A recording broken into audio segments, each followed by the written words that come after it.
Hey everybody, let's get this in the frame like slightly off. There we go. So I kind of just want to do like a little first impressions over the Spire III here. I just kind of wanted to talk about it, see what I thought about it, stuff like that. As you saw in the earlier video, I already have ran some points with it and played with it a little bit. So I'm just going to go over what first impressions about it. So here it is on the JT Impulse. Looks quite nice. Fits the gun pretty well. So I'm going to do a little bit of comparison with the Spire 260 here, because this is what I used the most before. Well, I honestly haven't really used this too much other than ran about 12 points within some open play. But I'm just going to kind of compare these two, give you guys a little bit of my opinion. So the first thing, this is, as you probably saw in the earlier video, is a Spire 280, and my previous one is a 260.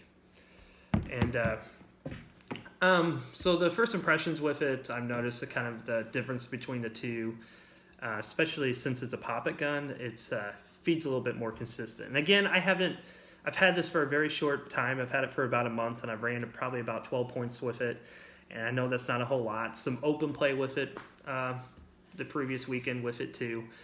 And you know, like I've noticed that with the pop-it gun at least, it's fed more consistently. An issue I've had with the 260, and by any means, by every means, I mean, the 260 is awesome. I really haven't had, you know, it's a great feeding hopper. The only issue I have with it sometimes is when it was getting low on paint, it would kind of popcorn or start freaking out, where it would just keep spinning like crazy even when I wasn't shooting. And then when I go to fill up with a pod, it would just start freaking out and it won't stop spinning.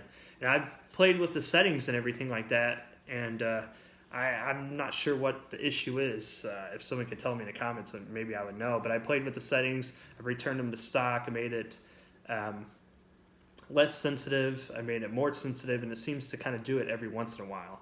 And it just spins like crazy, and it's popcorning everywhere. It just keeps spinning and spinning and spinning. But that's the only issue I've had with it. Other than that, it feeds great. But the biggest thing you notice is it's, let's see if I can get this, it's slightly higher up, the hopper is, than the 260. So the 280 is definitely taller than the 260. And the back of it, the back of it's really about the same. The 280 is a little bit wider. Let's see if you can tell here. Sorry guys. So as you can see here, the 280, it's slightly wider at the bottom, as you can tell. See here, it's almost about the same, but you definitely can tell it's taller. But yeah, so you know, let's just put this on here. We can talk about the something I noticed. The feed neck is, now I don't know if that's because that one's kind of worn in. The feed neck, I haven't touched the feed neck comparing these two. I think it's because no, the feed necks are definitely different. Oh yeah, so the Spire 3's got a skinnier and shorter feed neck. I mean, they're close, but yeah, than the 260. The 260 is slightly longer. They're close, but I can slightly tell. Oh yeah, that's not gonna fit. I gotta definitely adjust that. Not too many turns out. Yeah, I feel like it's close. You can definitely tell the 280 is bigger on the gun. Let's see here. Oh yeah, the 260, the 280 sits a little bit lower, more on the feed neck. But again, I just kind of wanted to compare those two. They're close, but the feed necks are slightly different than each other. This one's it's definitely got a little bit more material on this, and it's definitely a little bit very slightly longer than the 280. But yeah, so the 280, or the Spire 3, I should say. Again, the color is aqua blue. but we just get into the features of it. First, it's got the reload indicators. I'll get my hand out of the side. Right here on the side, as you can see.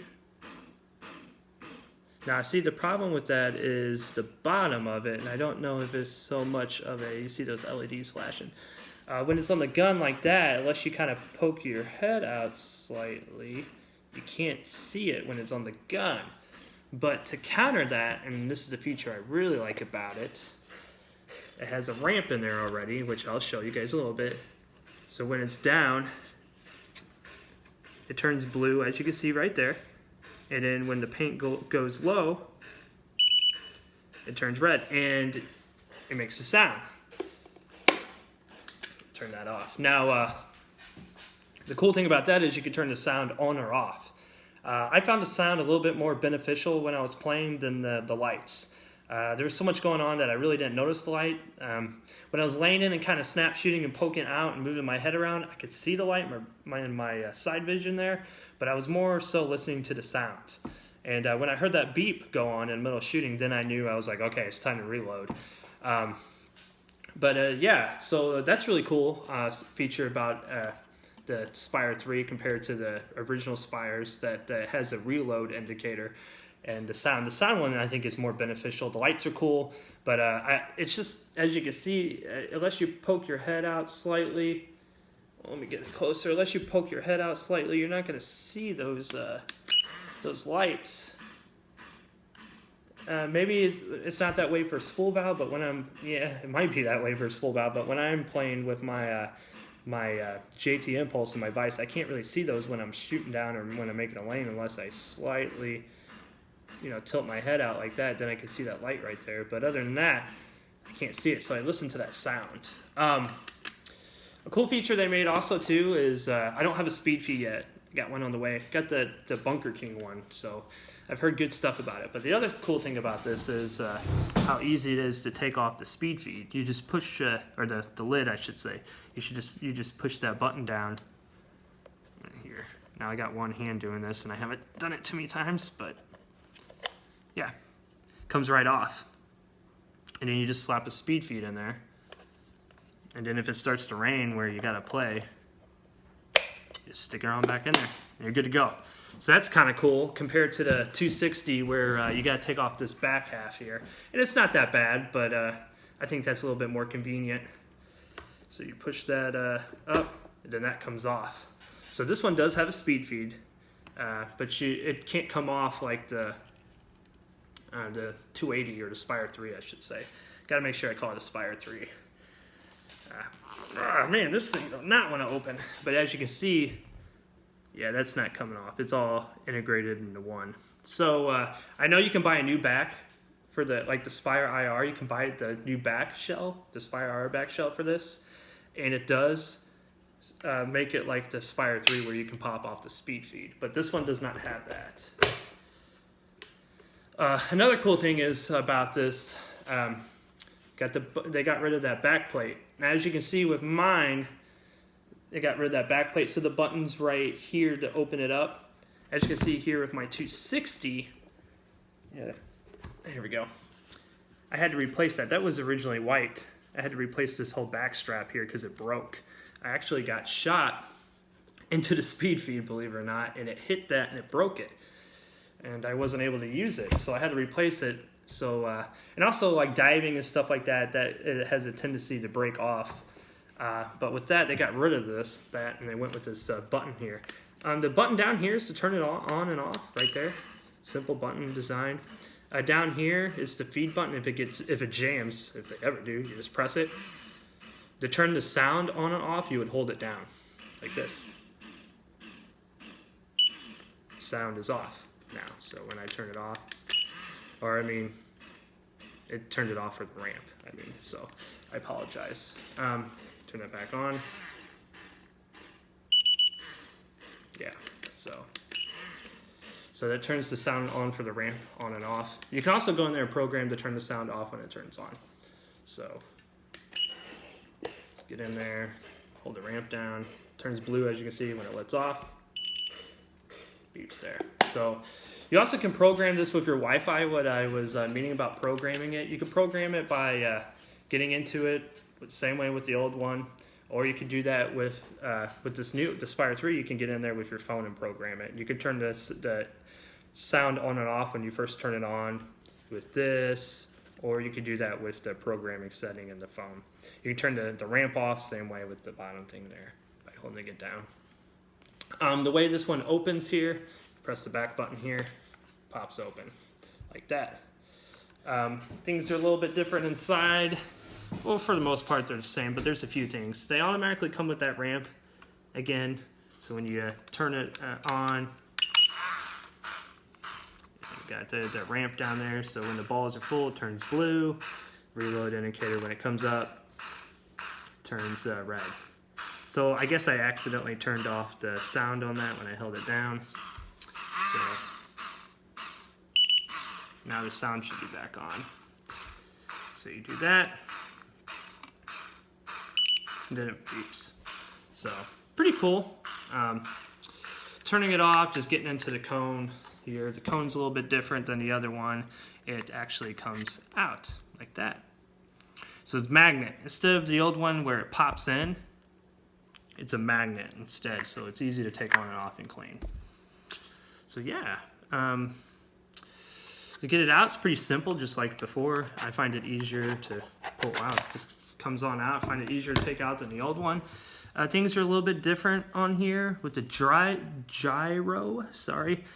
Yeah, it's on a like a little rubber thing, so it's a little bit more sensitive. So if you got a poppet gun or a really soft shooting gun, it can go either way. It allows it to not be as sensitive or a little bit more sensitive. As you can see, it's a much bigger tray than the 260. Get in here and take this out. So comparing the two here, as you can see, it's quite a bit bigger than 280. Again, here's a ramp on that one. And I find this one a little bit harder to put into the shell because of the ramp. It's harder to see like with that. And it's really nothing, but it's just something I noticed and I figured I'd mention. But yeah, this gyro here, stationary. It's not it doesn't move or anything like that. So I think that's why maybe sometimes I run into that issue where it just kind of freaks out and doesn't know what to do. Battery, the batteries, still takes 3 batteries on the 280. The cool thing about the 280 is, let's see, everything comes off now. So you can unplug this from the battery and you can replace it with the rechargeable one, which is really cool. So you can put a rechargeable pack in here, which I might do, I might not do. This one, I don't think without going back in there, I'm pretty sure I wouldn't be able to do it. So it doesn't have that harness like the Spire 3 does. But yeah, that's you can take all this stuff out too now a little bit more easy. It's more easily to take everything apart. It's got they call these Molex connectors. You can take that out, clean it down a little bit more easier than the previous one. So as of right now, a big thing that I noticed, just the convenience of it, programming it. You can use your Bluetooth phone and the app. You can pull up the Virtue app and you can fine tune it a little bit more. And it also got like a feature in there where you can shoot about, I think, 5 balls, and it tells you how's your gun tuned and how much recoil it has, and it gives you like, it just tells you like, I think, suggestions and stuff. I haven't really messed with it yet, but I know it's got like a tuning feature in there. I don't know how well that works, especially since I use poppet valve guns and a lot of people use spools. It would probably be like, whoa, this gun's got a lot of vibration. But yeah, it's just the convenience I noticed about it and the capacity. And I really like playing, like you guys know, I like to kind of be charged. And by any means, I'm not good at speedball. I'm decent, but I'm not amazing by any means. But I like to be in the front in the action. So why do I have hoppers that have higher capacity? And that's just, in my opinion, I just find it's more beneficial to have a bigger hopper that can hold capacity than it is to have a smaller hopper. And that is for gun dominance or playing, let's say, multiple points. Something I noticed with the 260 and especially with the 280, I can go at least a point or two without having to reload. And maybe that's a good thing or a bad thing. I don't know. But I usually play the 1 or a 2 when I'm running points. But it allows you to have more gun dominance. And why is that important? It can allow you to communicate more. It can allow you to put somebody in a bunker so you communicate to one of your team members so they can shoot them out. Or if you're just in a snap battle, you're able to have a better gun dominance because you have more paint. That's how I see it. And a lot of people probably don't agree with me, but to me, that's why I like a hopper of bigger capacity. And also, if you're not able to make your bunker and you got to play the back, or sometimes I play the back, the 3. Sometimes I play the 3. You got much more paint to shoot. You're able to hold down a lane better. You're able to not have to worry about reloading, especially with the Spire 3. It's got that reload indicator, which is great, especially if you're a back player. You're able to keep your paint on stream to keep people from getting into that snake or Dorito, or keeping from getting into the God bunker, etc. Just depending on what you're playing. But yeah, I prefer high capacity over a smaller loader. And by any means, these loaders aren't humongo. I mean, the 280's got some beef to it, but it's not crazy by any means. And I'll show you like a comparison here. Let me get this in here. But I don't think it's anything to freak out about. I know the control loader is really small, and that's a big thing right now, the control loader. I haven't really played with one too much. A few people have had it, and I've kind of held the gun to see what it like, and that is a nice small loader. I just don't like how much paint it holds, and I don't like reloading. I just don't. But as you can see here, let's get this back a little bit. Yeah, the profile on this isn't. We'll just get it off the gun stand. I made this myself, by the way. It's ugly, I know, but I made it. But as you can see, like it's not, the profile on it, this is a 260, isn't bad at all. It's not bad. Nothing to freak out about. Some people will think, oh man, it's humongo. If we put the 280 on there, definitely a little bit noticed a difference between the two. I think you'll notice that. So here is the 280. It's not terrible, I don't think, in my opinion. What do you guys think? So I literally, like, when I'm shooting here, and the back here, that's why I'm saying I can't see the lights by any means, unless I poke my head out like that. So I'm gonna listen to that reload indicator. But yeah, I mean, it's definitely a little bit bigger, but it's not terrible. You definitely can conceal it. Got to be a little bit more mindful. But yeah, I just prefer capacity over, how small. Capacity, I think, is always going to win, in my opinion, over how small profile a loader is. You just notice that hoppers are just holding more capacity now. And the Spire III, just the regular one, I think holds 220, which is great. No issues there. But that's just my overall opinion of the two. So far, I like the Spire III. I think it's I got it for a really good deal off of eBay. So if you got a Spire 260, or just a regular Spire or Spire IR, I don't really think you need to upgrade unless you really, really want to. Unless you find one for a good deal like I did. So I figured I wanted to play with it for a while, see if I really, really like it. If not, I'll sell it and make a profit. But as of right now, I like it. So I have no plans of selling the 260 as of right now, but I have a lot of other loaders, so maybe I'll just sell one of them. But again, I do like the Spire 3. It's great. I really like the 280. That extra ball capacity was really beneficial when I was playing, to be able to just have gun dominance or just focus on your communication, your play, rather than having to reload. Carrying less pods out there, stuff like that, and able to play multiple points. So if you guys got any questions about it, feel free to ask. I apologize if I didn't answer everything on this by any means. I just got it, and I don't know everything about it, but that's just my first impressions on using it so far. Again, guys, thanks.